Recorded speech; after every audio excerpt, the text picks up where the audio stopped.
All right, what's up, ladies and gentlemen, to another live session of Open Live Q&A. My name is Mr. McLogan, and today I am here to answer questions for whatever you have working on for your math exams, or maybe you just ended the year and you're ready to vent and be like, you know what, I am done for the year. Congratulations, by the way. But I know some students still have some exams coming up. And so if you have some math questions, you can go ahead and submit them at brianmclogan.com/Q&A, which I also have right up here.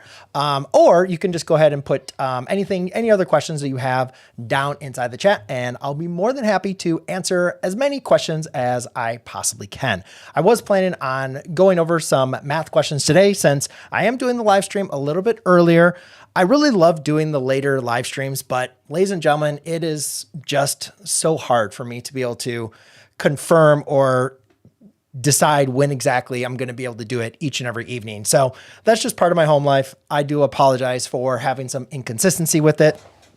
Life was a lot easier when I didn't have kids and didn't have other responsibilities that I had to attend to. So I do apologize, for on that, but I'm thinking maybe I might have to give a shot back on the earlier of the day. Right now, my kids have some play dates, so they're playing around. So I was like, well, I'm going to sneak away into my office and I'm going to go live because I missed the last couple weeks and I wanted to make sure I could get into there.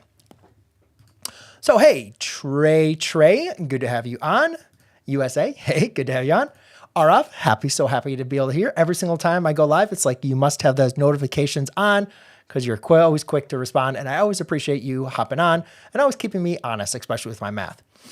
Hi, can you please explain block spots? Well, the best thing for me to be able to do exactly where you're having issues is to go ahead and submit a question that you maybe have been working on, that you maybe have some issues with at brianmclogan.com/Q&A, and then I can go ahead and address it from there. Trey, quick question. What classes did you teach when you were a teacher? So when I was actually a student teacher, I only taught 7th grade math, and I can't remember what the curriculum was, but I can't remember. It was, oh man, now it's at like the tip of my tongue. I don't know. It was the 7th grade math, whatever. I taught it in Michigan for my student teaching, for my student and my pre-student teaching. It was the exact same curriculum, both in 7th grade classroom. And typically they want you to do like a middle school and a high school. And I always wanted an opportunity to teach high school, like when I was in college, so like just to know if it was right for me. And then when I came down to Florida, I had job openings, one was like a middle school, and it was to teach the exact same curriculum that I'd spent doing my student teaching with. So I was like super comfortable with it. But then I also had an opportunity to teach at the high school level, which I'd never done before, but I really, really wanted, to explore that. And it was a really tough decision. Do something that I was familiar with in 7th grade math, or kind of get out of my element and try something that I've always wanted to do, which was really why I became a teacher, was to teach high school math.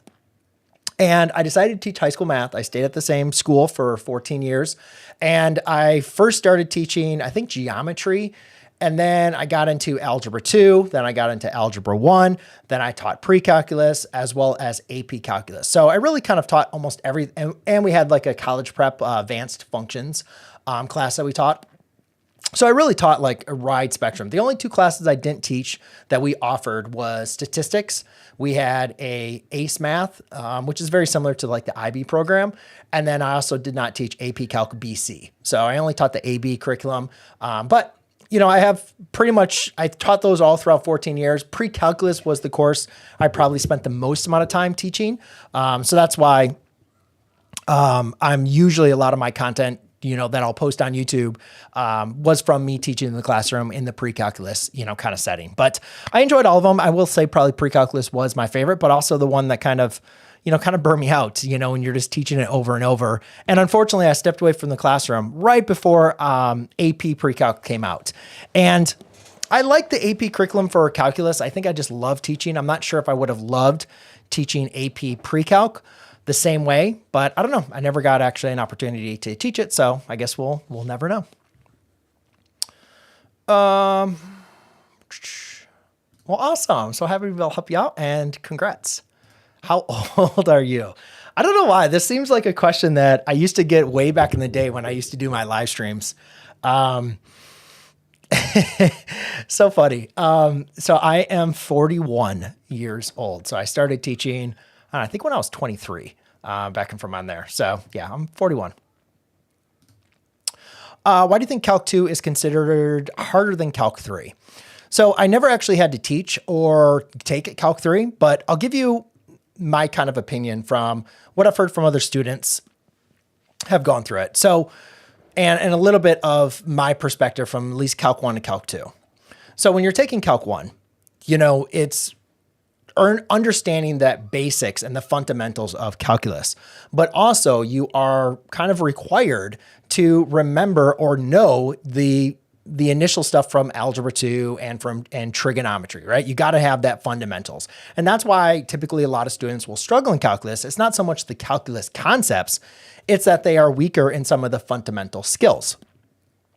Well, as you explore onto Calc 2, it's kind of the same thing where there's some expectations that you have a basic understanding of, applying the derivative, applying, integration. And you can, if you don't have those fundamental skills, Calc 2 is going to be more difficult for you. I remember when I took Calc 1, I think I got a C the first time I took it. No, actually, I only took it one time, but I think I got a C, but I knew my calculus. And I remember my mom's like, you are not prepared to go to Calc 2. Like you should be getting at least an A or a B because you're going to struggle in Calc 2. But I really did just get a couple problems wrong that I knew how I got them wrong. I was not a good test taker, as you would say.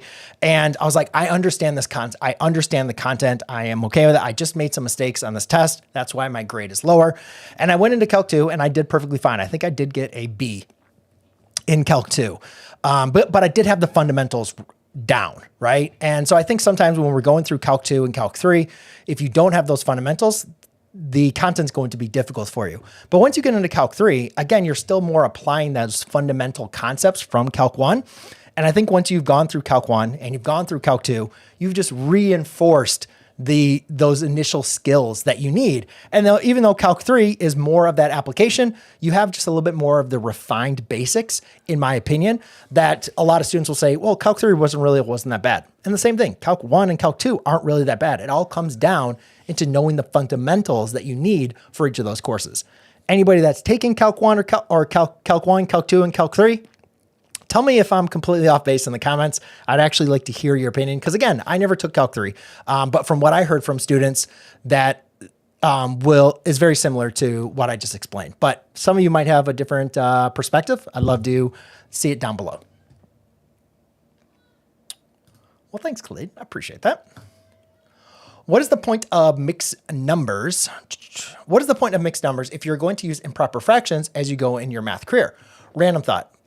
Mixed numbers is just another way to represent a number, right? Or a fraction.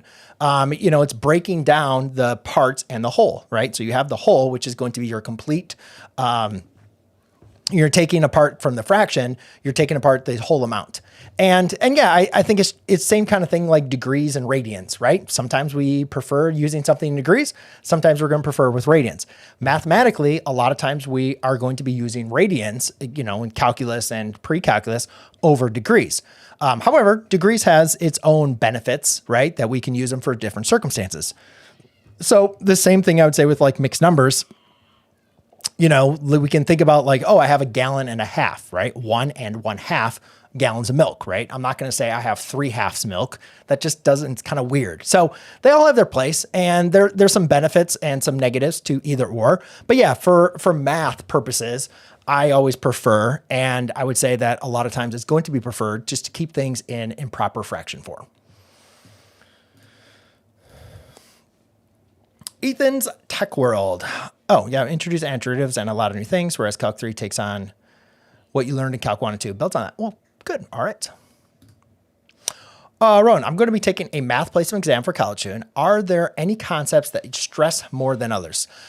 I don't know the college entrance exam. I'm assuming they all are going to vary a little bit.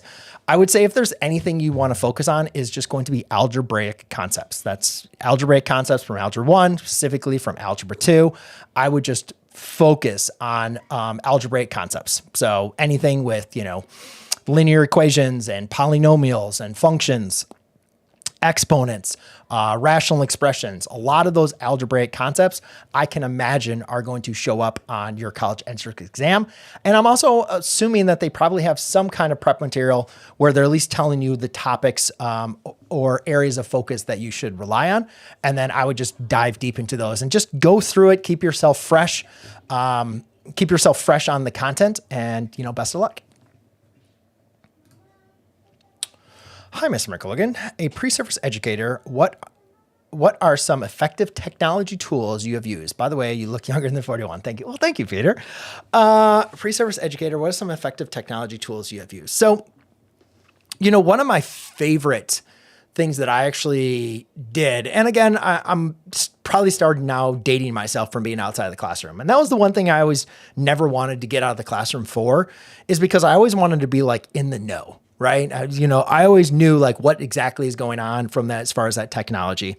And now that I've been outside of the classroom, like, yeah, technically some of the things that I use might already have been outdated, but I don't think exactly so. I mean, of course, there's always going to be new technologies that are going to come inside the classroom that teachers are going to use.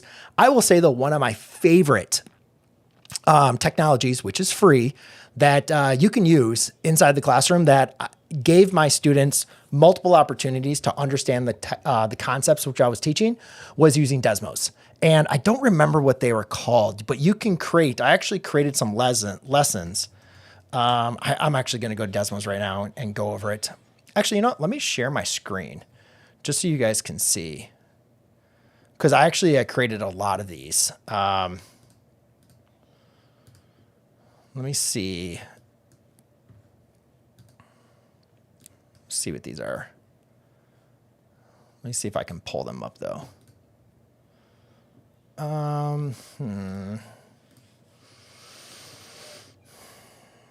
Not assessments. What were they called? Hold on, sorry. I want to find these. Using Desmos for the classroom teachers. Maybe that's a teacher's home. Yeah, classroom activities. I think they were gone from on there. I guess I got to sign back in. That's kind of annoying. Sorry, let me go and find these.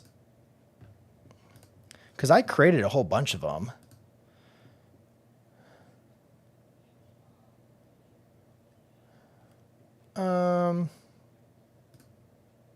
Your stuff.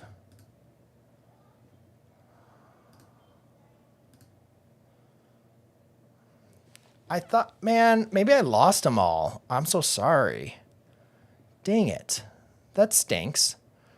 Because I'm looking at my collections and I'm looking at my collections and none of them. Maybe I had a different account. Maybe I used my teacher account. I don't know. But anyways, so I won't take you over to there because there's nothing for you to see. But yeah, I created classroom activities. And so that was really cool. I mean, I did have a smart board inside my classroom, but I always thought that visual way for me to be able to show students, like if I was solving something on the whiteboard, and then a lot of times I would create slides in that activity.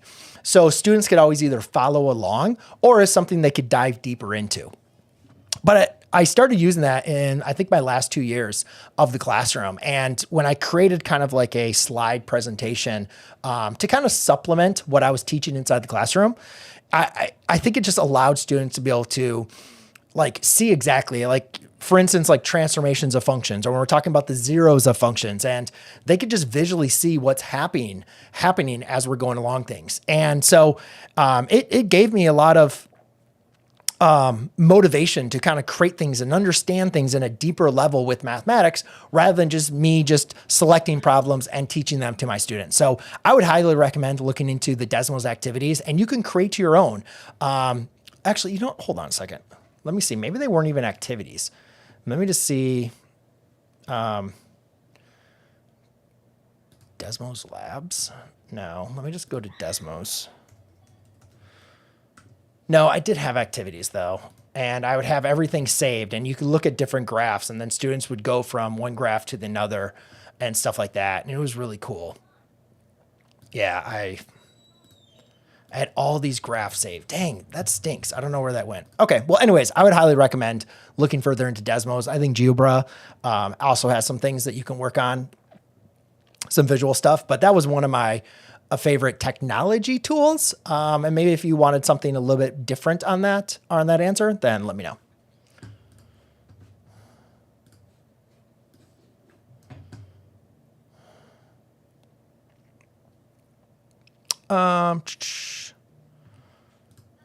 Probably the reason I am going to top from my class left from me. Well, awesome. So happy to hear that. Yes, I am actually mapping out my work for next year, and adding in my Calc 1 and Calc 2 videos is something I am planning on doing.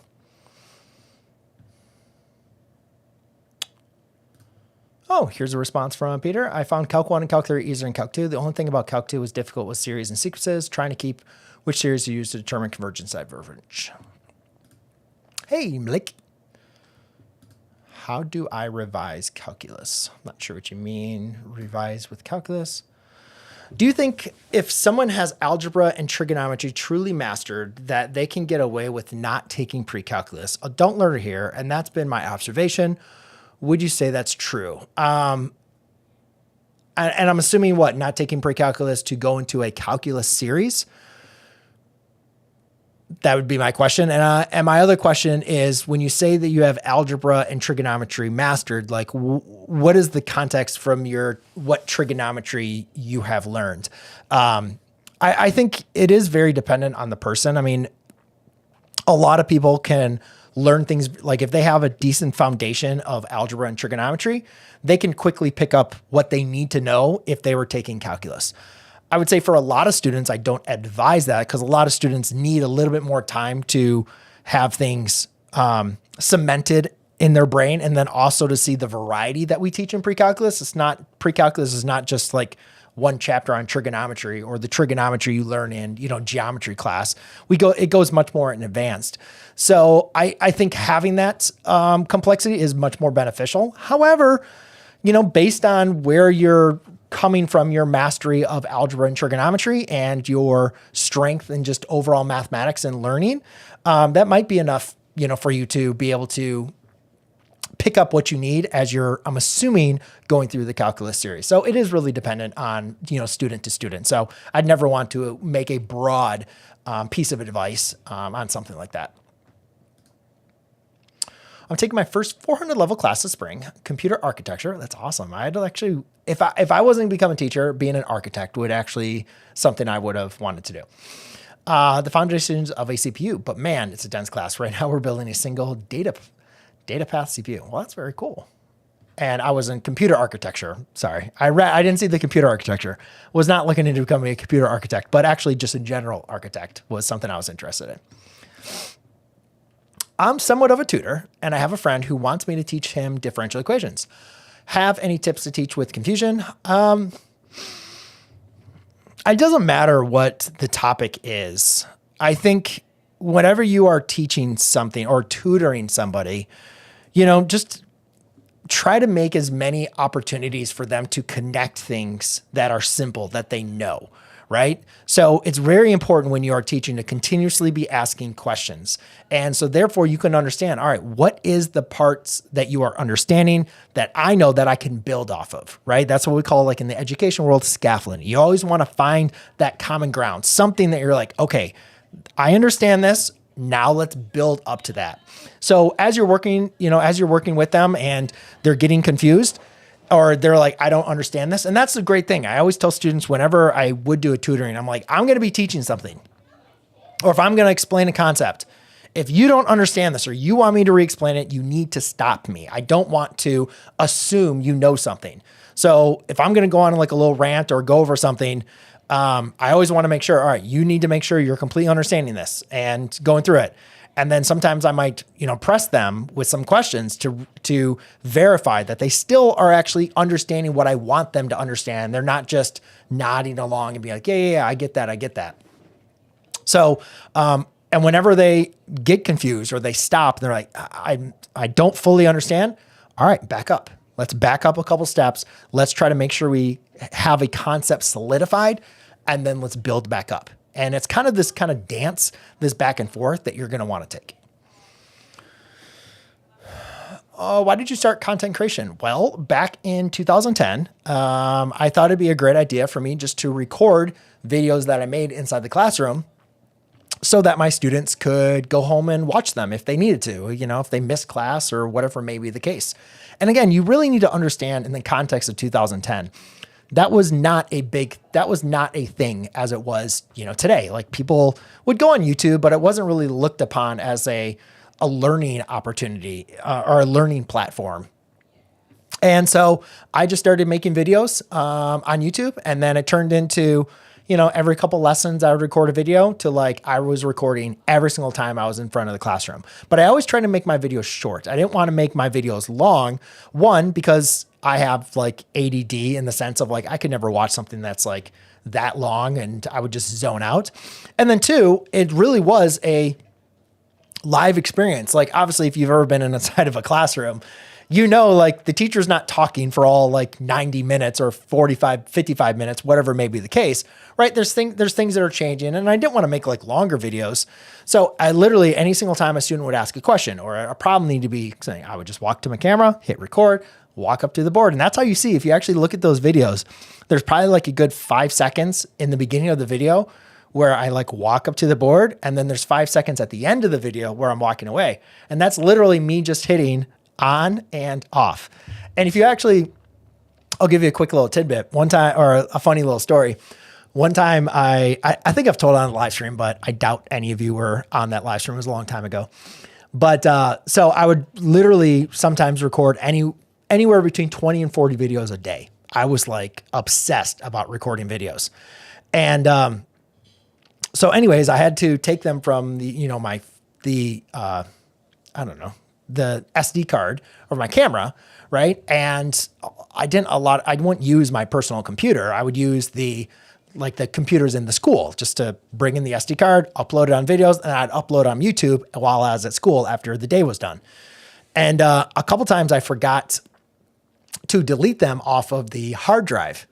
Well, since I made so much content, I filled up our district school drive. So like literally there was no more space for like district officials to like save whatever. So one day I get a knock on the door, and it's my administrator and a district like representative, come in. They're like, hey, we need to like look at your computer, whatever else. And I'm like freaking out, like what the heck happened? Did some kid like, put on porn or something? Like what could have been what could have been the issue? And sure enough, they're like, yep, this is the computer. And I looked, and I don't even know how many gigabytes of content I had on there for my math videos, but I filled up our whole district, which, Duval County, Jacksonville, Florida, it's a big district, big school district.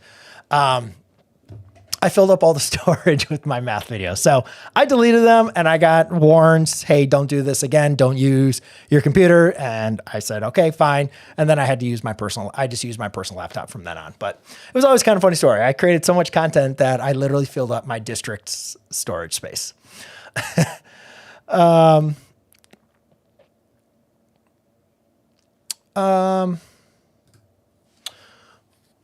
Rashawn, would it be possible to take topology in high school with the mastery of linear algebra and differential equations? Yeah, I mean, I don't see why not. I think it all just comes into where, the access to a topology, kind of course, if you take it online at, university, for sure. I mean, I think that's something really, really cool to continue exploring. And I think that's the benefit that we have nowadays, that you guys have access to courses that a lot of times, like when I was in school, the only way I'd be able to get into a course like that would have to go to like be at my local university, like in person. Right. So, and that still may be the case for you, but if you have to go the university route, but I also think just with online education, you can get access to a lot of education, a lot of free education, and just explore it on your own. Shrike, what's good, Mr. McLogan?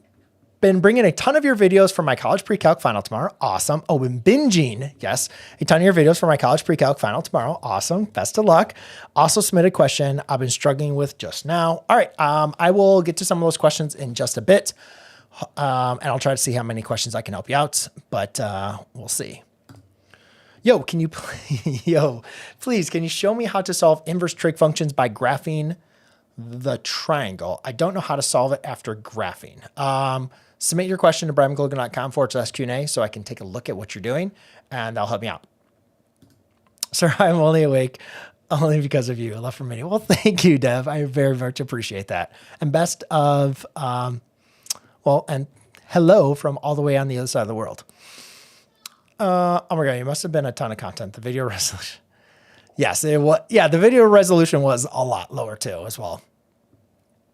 Yeah, all right. I'll get to it. Awesome. That's very cool. Hey, Ms. McLogan, how can someone be creative? How can, Mr. McLogan, sir, how can someone be a creative problem solver?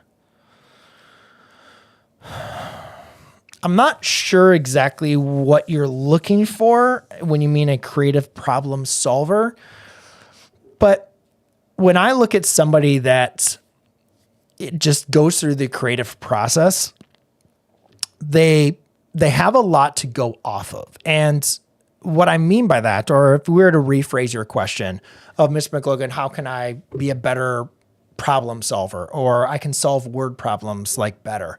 It always comes back to the same broken record advice that I provide is give more examples, or sorry, do more examples, do more examples. The more examples that you do, the more techniques and the more ways that you see people approach problems, the better tool set that you have on your own to be able to apply them when you are presented with a problem or a word problem or whatever may be the case. And you have that tool set, which helps out with your creativity of being able, all right, what is the best way for me to be able to approach the problem? See, the thing is, when you become a teacher, you go through math as a student, and then you become a teacher. And a lot of times you get set in your ways and you're like, all right, this is how I'm going to teach things. And every year you kind of teach the same way. I was never that kind of person. One, that would bore the heck out of me. I was always looking for different ways to fix my lessons, improve my lessons, or learn how other people were teaching the same concepts. And that's what I love about YouTube. Like with having lessons online, there's amazing teachers out there that teach the exact same concepts I do in very similar ways and also very different ways. And when you watch somebody teaching something from a different perspective or hearing how they're going through the steps, that gives you more of a perspective or a wider perspective of how people approach problems, which in turn is going to help you become more creative as a problem solver when you are introduced to problems that are similar, or maybe not similar at all, but you're like, all right, I've seen all these different ways to approach problems that people have done. Now let me kind of come up with my own creative process. So I would just say, be curious of different ways to be able to approach problems and practice a lot of problems. So therefore you see a lot of that variety. And I think that will help you out in the creative process. Mr. McGowan, when you were teaching, how did you have to go about telling your students at the beginning of the year that you record videos, even though it was just you in the videos? I mean, I just told people, it's like, hey, when I was like, there's actually some older videos. I'll probably make a video obviously like in 2012, 2010, 2014, like my YouTube channel was like nothing, 10,000 subscribers or something. And so I just tell students like, hey, I'm recording my videos in there. And I kind of made a big deal of it, like subscribe and, like and share and, got a big promotion on it. And like, I'd make my beginning of the year, like video, like, your teacher first day of class is like kind of goes through the rituals and routines. Well, I would always create mine on YouTube and then I'd post it in the class and I'd make the class watch it. And even though I was sitting in the classroom, I'd show it on YouTube. So therefore they can just see, oh, here's the channel. Let's subscribe to it, whatever else. And then unfortunately though, as my channel got more popular and I continued making videos, I would still tell students like, hey, I'm going to record the video, but here's the most important thing I want you to know is like, I'm recording these videos just as a snapshot of you guys, of people on YouTube getting a snapshot of the way that I teach. If you look at all those older videos, I never, ever look at the camera unless I was making a video like after school or something. But all of the classroom videos where I was actually teaching, you're just watching as like an observer. I'm not teaching to you on YouTube. I'm teaching to my students. I'm just allowing the camera inside the classroom.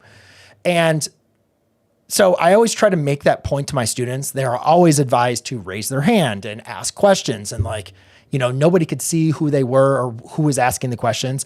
Obviously, you'll see some of the older videos, there would be interruptions in class and all those things happened. But the unfortunate thing was a lot of students, if they did not like my class or they struggled in my class, they would blame it on me, only focused on making YouTube videos and not teaching. And oh man, that was one of those comments that would always just get under my skin, because that made me so upset, because there was nothing further from the truth of my teaching videos or my recordings of me teaching was literally me teaching inside the classroom. It had nothing to do with YouTube. But again, people are going to say things to get out of the class or, whatever they need to do. But that was one thing that always upset me.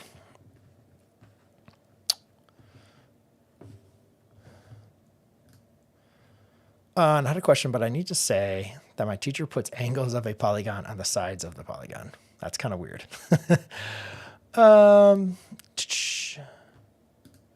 I did not know. I've had a lot of students that have asked me about it, so I am interested in that, and I do want to start doing some problems on there, so I'll have to take a look at some things.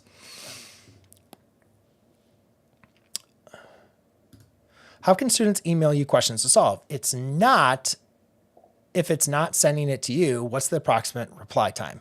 I do not want anybody emailing me anything. I get too many emails a day, and unfortunately, I just will more likely not be able to respond. So the best way, if you have a question that you want me to take a look at, is go to brianmclogan.com/Q&A.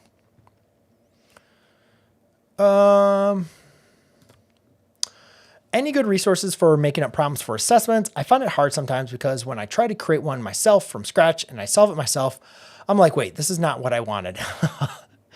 I can't even tell you how many times I have been in the exact same boat. I'm like, yes, this is like, I need have some problems for a test I recreate, because I recreated my tests every single year because I gave them back to my students to study. So I always had to recreate my tests, from in that case. And, I would just look at like Problem Creator, from on there. You're always going to be limited, and sometimes you do need to create, but I always had like multiple textbooks that I would have, and I would, kind of get inspiration from the problems that they were selecting or using. But yeah, sometimes I had to make up my own problem, and sometimes it would work out. And then sometimes students like, hey, Miss McLogan, I think this problem's wrong. And I'm like, all right, everybody gets number 17, right? So it happens from on there. But I'm not, kind of going back to like that original question, like about the resources. I didn't use a lot when creating. I'm sure there's like some problem resources, online. I didn't use a lot of them. I would just kind of get a lot of inspiration from tests that were already created and my textbooks.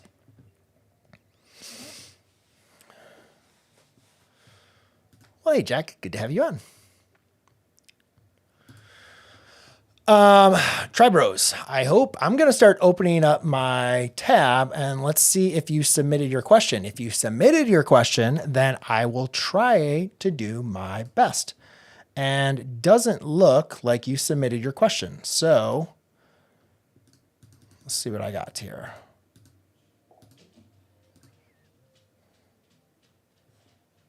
All right, well, you just submitted it once. So please answer my question. How can anyone gets focused for a long time, like I am preparing for JEE Advanced, known for India's difficult paper, I can't stay focused for more than 2 hours? Okay. Dude, 2 hours? That's insane. I don't know. I think everybody's built a little bit differently. I could not sit there and focus for more than 2 hours. Like when I took a math class, there was always like 3 options for the math, not every math class, but most math classes was like take the math class 4 times a week, take it twice a week, or take it 1 day a week. You would call me crazy it would be crazy for me to think that I could sit in like a 3-hour classroom of, 3 hours of learning math. There's no way in the world, right? I couldn't even do two days a week. I had to do the 4 days a week, like break it up into 45-minute chunks. I needed a little bit chunks from on there. Oh, come on, guys. I don't want to have to kick people out, put people in timeout. Come on. So my advice to you is you got to break things down in chunks, right? You got so I have a video on this, but I'll give you the kind of snapshot on it from there. Identify when your test day is. So let's say, I don't know when it is. If you want to add it into the comments, I can go off of there, but identify when your test day is. Then go ahead and look at your schedule. Identify what are the days that you will be able to, what are the days that you can focus in, that you can schedule ahead of time for you to be able to study. And like, hopefully, let's say ideally, that's going to be at least 2 to 3 weeks into advance. If you have less than a week, then unfortunately, I have no better advice that like, you're going to have to get over the hump and squeeze in as much study time as possible. But let's say you have 3 to 4 weeks where you can break it up. Then yeah, exactly what Shrike's did. Break it into 20, 30-minute chunks. Maybe you need to wake up a little bit early, do some time. Like if you do 30 minutes 3 times a day, that's 90 minutes. That's an hour and a half. That's a lot, right? Now, I will say one thing I didn't mention in that video, it is sometimes hard to get some real good study sessions in at like 30-minute chunks, right? You got to do that. You got to be able to get into, I forget what it is, a Japanese word for like when you get that high focus. Like sometimes that takes time, and it's not going to be like, oh, I'm just going to study for 15 minutes and like get into the zen of the focus. But I think there is a lot to be said about breaking down your chunks. And I tell students, do it every day. You have to be consistent. So if it's waking up early in the morning, I would highly recommend doing it early in the morning or around lunch or before you at least get to the evening. In my opinion, the worst time to study is at night. And I'm not a hypocrite. I studied at night when I was in college. Like that was, just when I had time and I would do it. So, but I have found when I need to get things done, I wake up early, and working in the early morning has always been the best for me to be able to focus on my studying. But I also did a lot of studying in college right after the course was through. I'd be finished with my math class. I'd immediately go to the tutor lab or the library, and that's when I would study. So I think if you can be consistent every single day, and then just identify like, all right, your test is, here's all the things that are coming up. Maybe you're going to have some days where you're going to be busy or things are going to be going on. You might be traveling or whatever may be the case. All right, that day's blocked off. So if I'm going to lose maybe an hour of studying on that day, then these other couple days where maybe my schedule is a little bit more flexible, let's add on an extra study session. Maybe it is late at night that you'll do it to add in that extra 30 minutes or an hour.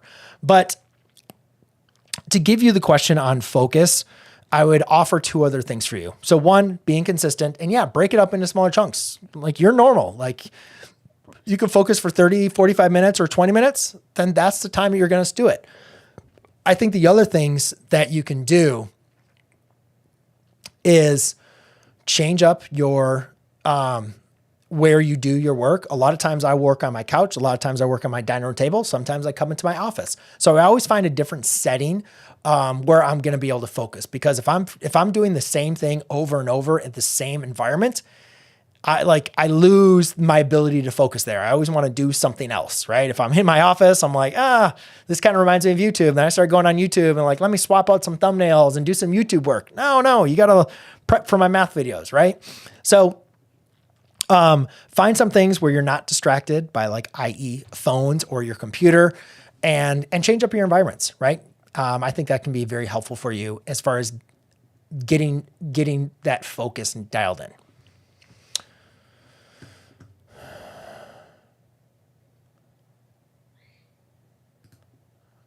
I'm a student at UMVE, and there are posters around that say, do math every day. That's a great shirt. I should actually create that shirt. I like that. Do math every day. I like that. It holds true. It does. Sir, one humble request from all of us to arrange your playlist for a non-mathematics student, like AKA complete beginner who knows only basic arithmetic, but wants to learn UG, JEE, A-level math. Yeah, I agree. I got a lot of work on my end to make my channel and my content more accessible for not just beginners, but people that are going through the learning process. So I will be working on some of that. I do agree with you. I don't know why but some students say pre-calculus is harder than Calc 1. Yeah, so I talked about this earlier in the stream. I'm not sure if you were on. It comes down to the fundamentals. And I will tell you, I had students that I taught pre-calculus. And then I used to also teach them in AP calculus. But then sometimes, I stopped teaching AP calculus. So I'd always see them like after pre-calc, I'm like, hey, how was your AP class? And they're always say like, wow, Miss McLogan, like your class was way harder than calculus. And I'm like, yes, I did my job. And what I mean by that, when I taught AP calculus and maybe students didn't have me for a pre-calculus, a lot of them would come into the course unprepared. They didn't have the algebra and the trigonometry foundation, and they struggled in calculus. They didn't struggle in calculus for the calculus topics. They struggled in calculus because they didn't know the algebra. They didn't have the basic trigs. They never went through the struggles that you have to go through to be prepared for upper level mathematics. And so that was always my goal as a pre-calculus instructor for the students that were moving on, to make sure that they would be prepared to be able to handle pre-calculus content. And trust me, once they've gone through that struggle, they learn how to, they learn how to learn on their own. And I think I didn't say it the way I wanted to, or probably makes sense. But what I mean from that is there's a difference between like math and upper level mathematics. In upper level mathematics, you have to learn how to approach math a little bit differently. There's going to be struggles. You're going to learn how to apply the things you're learning and continue working on things. It's not just like I show you something, then you do something, right? That's kind of like the I do, we do kind of mentality that I think a lot of students get familiar with in like elementary mathematics, and they just assume that's how math should always be. And it gets very frustrating with them when they get to pre-calculus, because there's no longer this I do, we do. It's like this I do. Now here's the we do or the you do in multiple different variations that, yeah, it's kind of the same thing, but you're going to have to figure this out. And students do not like that. But once they learn the process, they learn how they work best in that system, then they usually do much better in my pre-calculus class, and they go on to do well in calculus as well.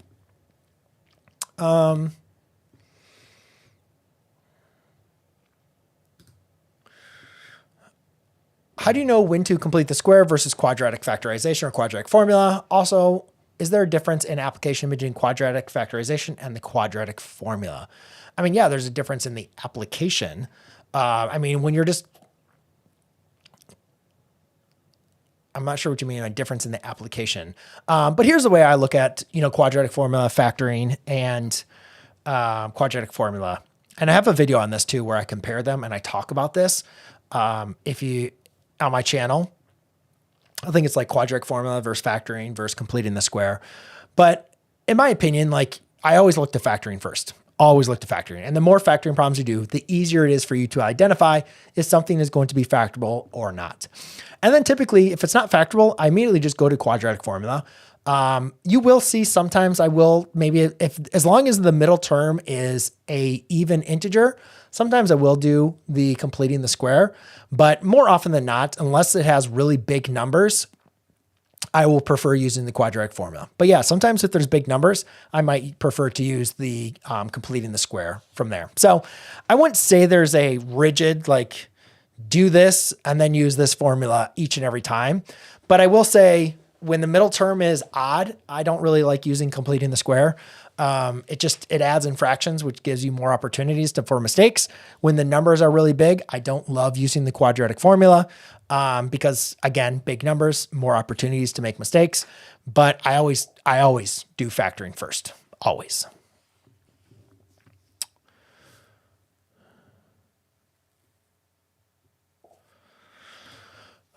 I like going up to a local university and I'm an online student to do schoolwork and get more done than I teach. And I want to teach college students, so I feel I'm in the zone. Yeah, I think that's great. Hi, sir. What is the first thing one should do when they are attempting Euclidean geometry question? I mean, I don't know. I mean, I would think a lot would be based on what the question is for Euclidean geometry. How do you be good at trigonometry as a grade 10 student? Well, I don't really care what grade you're in. I don't know why I said that. It doesn't, I mean, sorry, let's just go over that. That sounded rude, and I didn't mean for it to sound rude at all. How do you be good at trigonometry as a grade 10 student?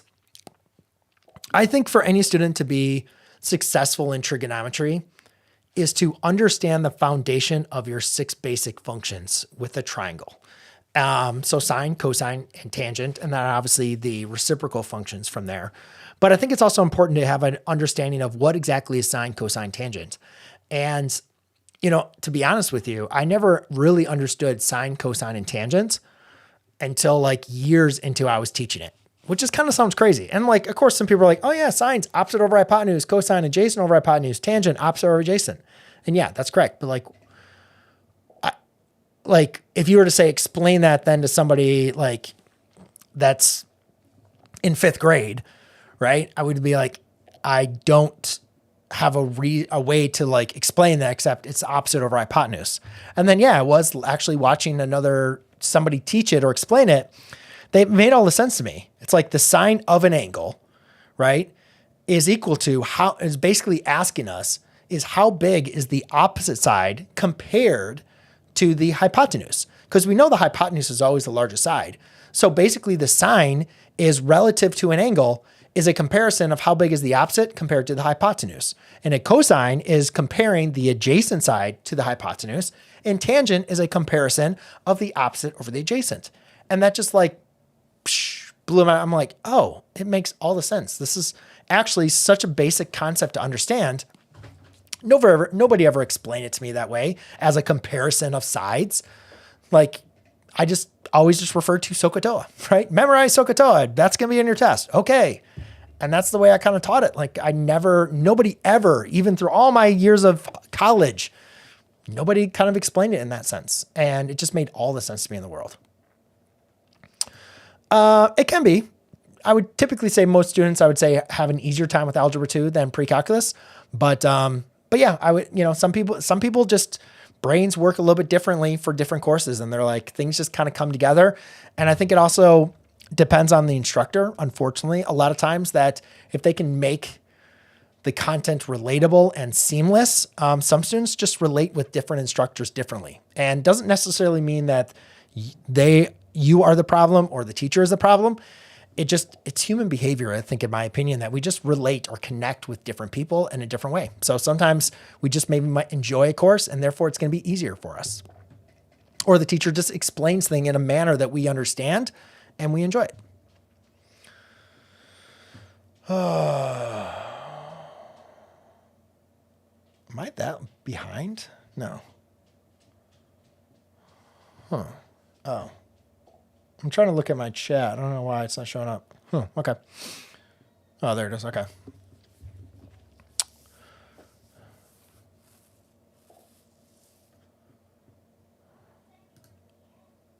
Of course. Yeah, you don't need to ask. Feel free. As long as they're embedded on YouTube, then absolutely. I'm in class 12. My physics is very good, but I don't understand why my teacher integrate and why you integrate with respect to that. This time I want to understand a way to apply anything. I would just need a little bit more understanding of what you were going through.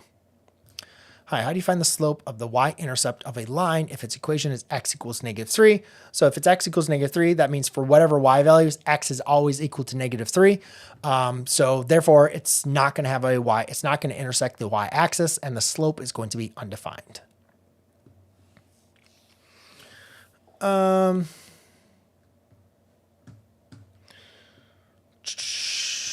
Hey, Araf. Hold on a second.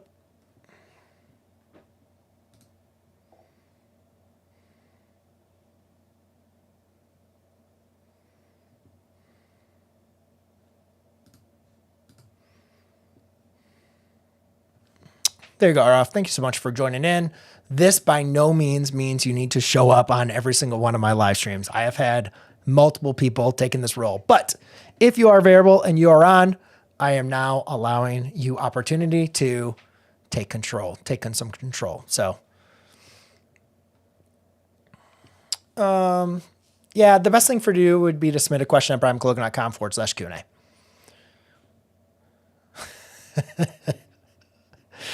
Well, best of luck on your AP test, Anthony. I greatly appreciate it. That's a great question. How do you do cheating in math? You know what? It was kind of funny. My daughter was going through confession, and she was like, Dad, what am I going to say for my confession? And I'm like, oh, well, you can maybe talk about like, being rude to your mom and dad, or, teasing your sisters.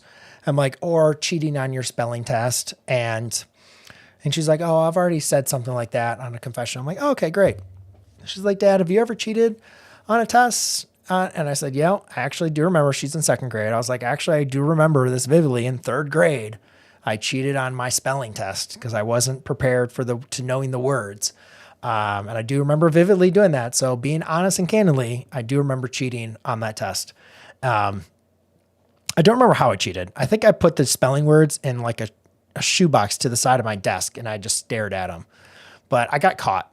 I think a student caught me and told the teacher. And so, yeah, that was an embarrassing moment, and I had to learn from that. But I don't think anything good comes out of cheating.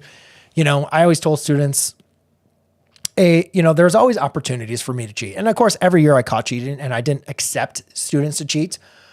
But I always knew I was never going to catch every single cheater. And I always told them, because also a lot of times I'd give them answers to their homework, and they could turn that in for points. And technically that's like a version of cheating. You're just copying my answers and, getting points. But I said, if you want to cheat, go ahead. Like, obviously if you're cheating on a test and I catch you, like there's going to be, repercussions for that. But in the end, ladies and gentlemen, it's your responsibility to understand this information, and go ahead and cheat if that makes you feel better, that you don't want to be held responsible for understanding this content. And you know what? You might get out of this class with an A or a grade that you don't deserve, and that's fine. And you might never have to take a math class ever again. And I understand, right? Sometimes we have the pressure or the weight of the world, we feel like, and it makes us do things that we know we shouldn't do. But here's the thing I want you to understand is taking the route of cheating is never going to solve the issue or the weight that you are holding on to.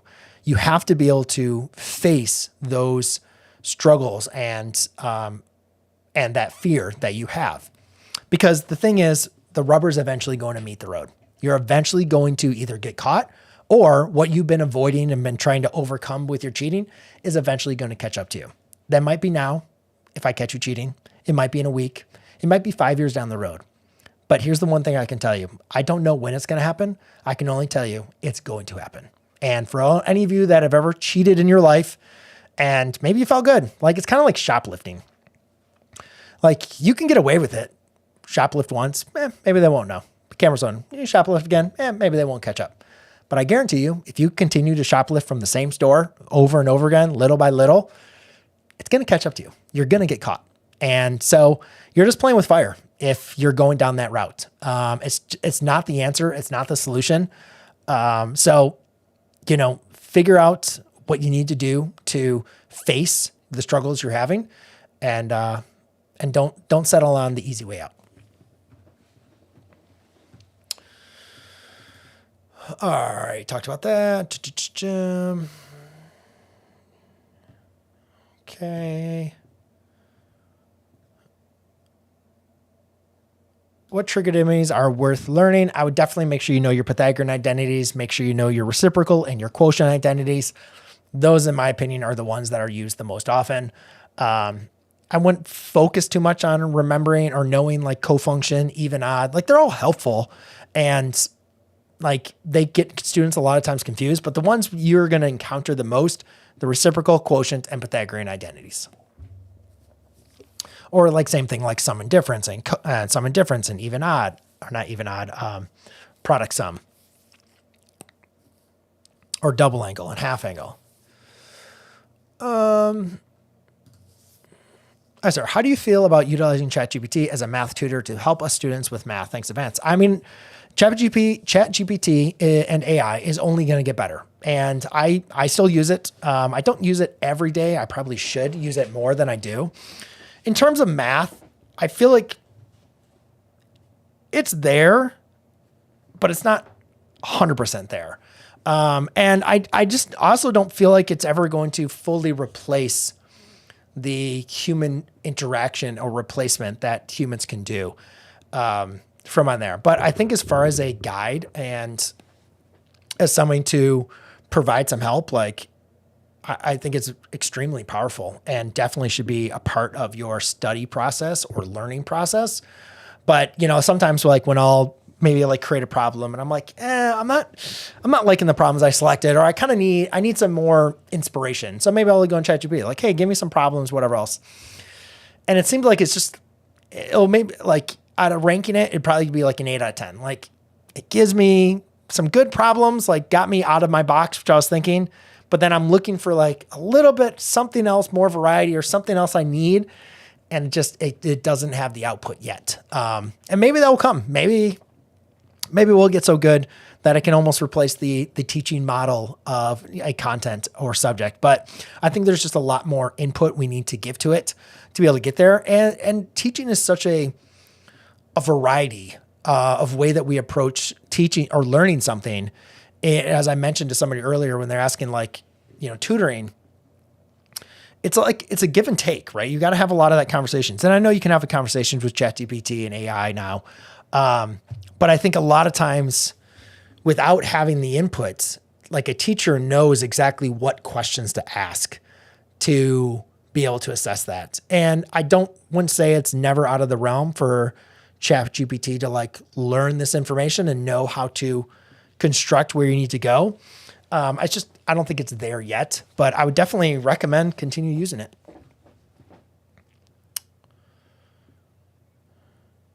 Araf, did you get my message? Whoa, thanks. I appreciate it. Awesome. There you go. See it. I typically put people in timeout for usually like 5 minutes. And then if they come out and continue spamming after 5 minutes, then I hit the boot. I think it depends on the context of what you're doing. If they're using AI to get a grade, if they're, not doing the work and using the AI as replicant of their grade of what they know, then of course that's cheating, right? If they're using AI to help them learn and understand, and then whatever the output is they themselves, I don't think you can consider that cheating.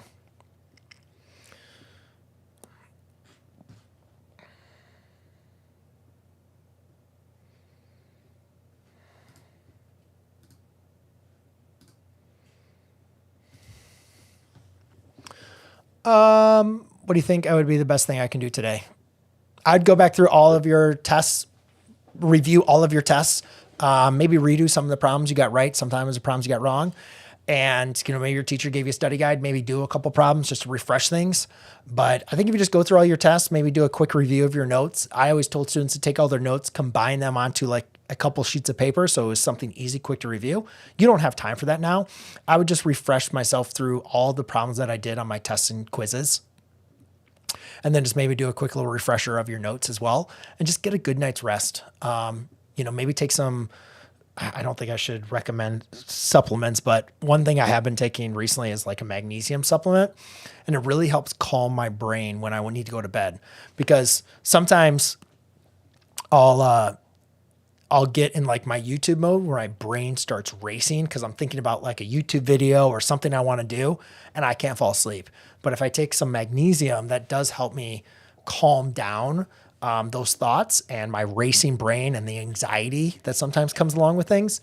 And because that's the main thing is students a lot of times when they are overstimulated from studying or the stress anxiety of their test, it's hard for them to get asleep, and you have to make sure you get a good night's rest. So I'm not a big proponent of like taking a sleeping pill or something that's, melatonin or something like that. But having something that helps calm you down, like a magnesium, I think could be helpful. All right, I got to get to some of the math questions.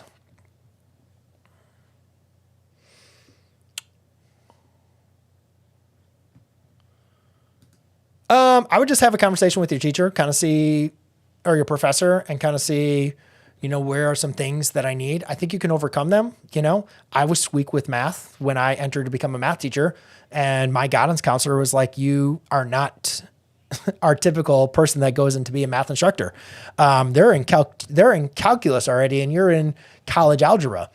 And I didn't let that deter me. I put in the work to learn the math I needed to learn to become a teacher. So, talk with them, kind of see what you need. Maybe you might need to retake a course or like put in more work. I had to double up my math courses a lot in college.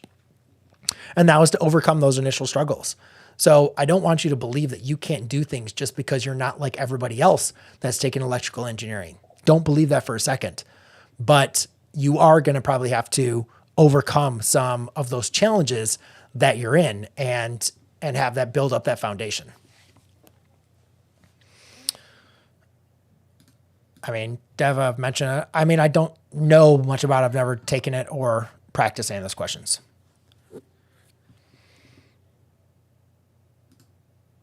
All right. If you submit that to brianmclogan.com/Q&A, I will try to do my best to answer it. And I have that Google form open right now on my computer. So I would highly recommend going over there and submitting the question because I'm going to go through some math questions right meow with you guys. So, but I don't have a lot of time to do all of them. But I'll see if I have a question. I'll try to answer your question as well, kind of give you an idea. What is this question? So when it comes to equations like this, I understand how to get each part. I don't know how to get the secondary degrees for the equation. Can you please help me? Get the secondary degrees. I don't know what you mean, Adam.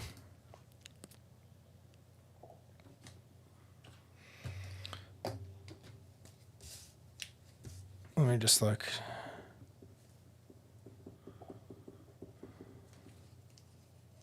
Let me just work through this problem. And x, that has to be -1 and then -2.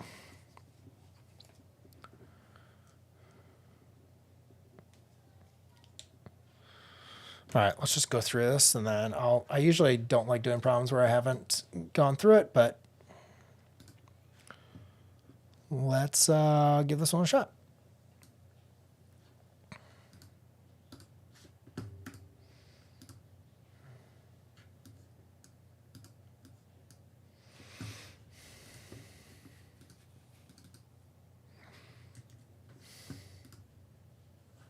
Oh, do I have this? Sorry. Let me put it on my board.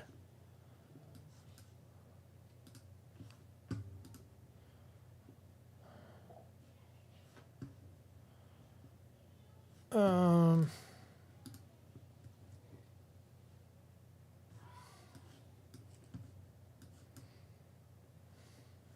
on. So annoying.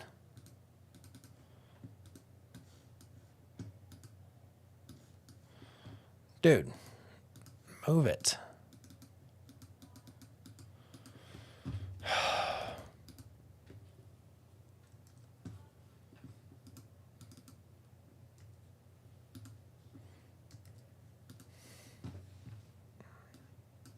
Sorry, guys. I'm just trying to...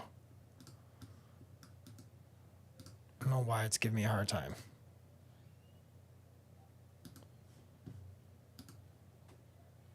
Okay.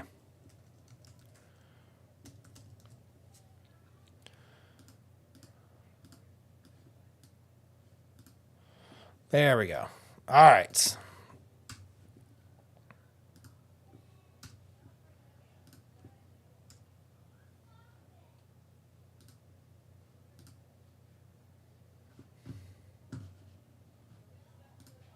All right. Couple questions. Get to them. Get your questions in. I'll try to see what I can answer for you guys rather quickly, but I don't have a lot of time. I can already hear my kids are crying and having issues. So it looks like the play dates are done. So I got to get into things. All right, so Adam, so when it comes to questions like this, I understand how to get each part. I don't understand how to get the secondary degrees for the equation. Can you please help me? Sure. All right. So we have 2 cosine of x minus 5 cosine of x plus 2. Whenever I see this, I think quadratic trinomial, right? I'm going to forget about x's for a second. And now let's use, so I'm just going to say let cosine of x equal x. So therefore I can rewrite this as 2x squared minus a 5x plus 2 is equal to 0. Okay, now back from my algebra days, I got this, right? A quadratic equation equal to 0. First thing we want to do is see if this is going to be factorable. Since the 2 is in the front, I can leave that like this. And I need to get a positive 2 to negative 5 though. So the only two numbers that are going to multiply to give me 2 are going to be negative 2 and negative 1, right? So since I need to get negative 5, I want to multiply this by negative 2 and this by negative 1. Wouldn't do it the other way around because that would give me negative 4 if you check the inner and the outer as a product. Now I can resubstitute back in the cosine of x in for x and apply the 0 product property. So therefore this would look like a 2 cosine of x minus 1 equals 0, or cosine of x minus 2 is equal to 0. Now I can just solve. So I add 1, divide by 2. So cosine of x is equal to a 1/2. And here cosine of x is equal to 2. Now, again, if we kind of remember what I mentioned this earlier in the stream, cosine of x represents the relationship or the comparison of the adjacent side over the hypotenuse. So technically this is 2 over 1. Is the adjacent side ever going to be larger than my hypotenuse? No, right? So this would be what we call an extraneous solution. That's not a solution to this equation, right? Because cosine of x cannot equal 2. Type it into your calculator. There's no angle that's going to give you that. But what about cosine of x equals 1/2? So what we're looking for is what angles where the cosine of that angle is going to give us a 1/2. And so we want to go ahead and look on our unit circle and think, all right, the cosine of an angle is equal to 1/2. That's going to be the x coordinate of a point on the unit circle. So when is the x coordinate going to be 1/2? Positive 1/2. Well, that's going to be over here, 1/2, comma, square root of 3 over 2. And then over here, which is going to be a 1/2, comma, negative square root of 3 over 2, right? We need to make sure our 2 points are definitely going to be to the right of our y-axis because that's where x is positive, right? X is positive going to the right. You can't use these 2 points over here. So now we need to know what are these angles. Well, you should have at least memorized this first angle. That's going to be in your unit circle. That would be when x is going to equal a pi over a 3. Now, if you think about all the way around a circle is going to be 2 pi, right? Or in terms of thirds, you could think of that as a 6 pi over 3. Now, again, the distance from this terminal side to the x-axis, if that's pi over 3, then that distance is going to be pi over 3 as well. But again, it's pi over 3 short of a 5 pi over 3. Or pi over 3 short of 6 pi over 3, which gives us another solution of 5 pi over 3. So that would be the two solutions on the interval of 0 to 2 pi. Obviously, you could add 2 pi n to both of those to get all of the solutions. So hopefully that was helpful, Adam. If not, let me know.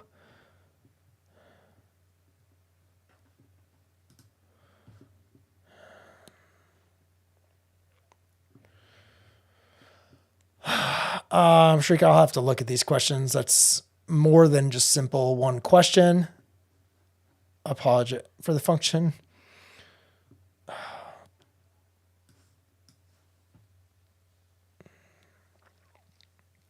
Oh, that actually is one question.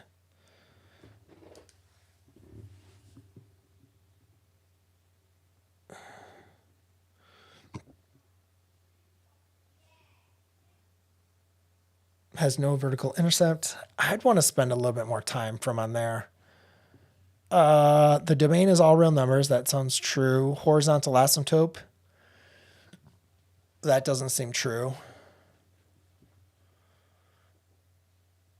Which of the following true? It has a t-intercept, which would be like the x-intercept. That's when y is equal to 0.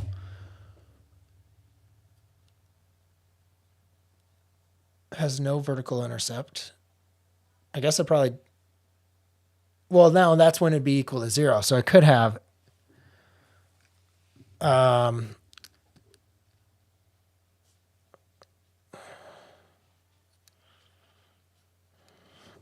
have to go back over and verify these. I'm sorry. I will actually take a look at that.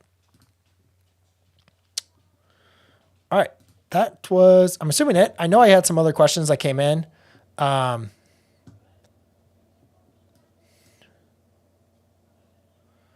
Yeah, the horizontal asymptote, I would have to, I mean, that's going to be when your variable, I mean, I want to look at it because I haven't dealt with one of that nature. Like, so let me actually just graph it for a second and understand what I'm trying to remember, the math process that I want to use. It doesn't really follow a typical polynomial, because that's going to be when you have a polynomial divided by another polynomial or a rational function. Where in this case, you do not have that, because that is not a typical rational function. So let me see. Why can't I look at this?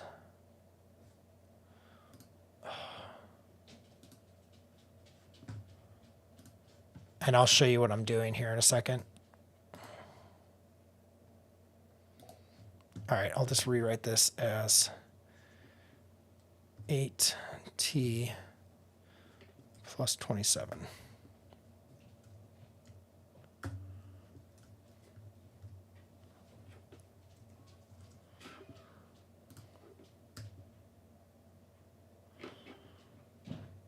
Oh.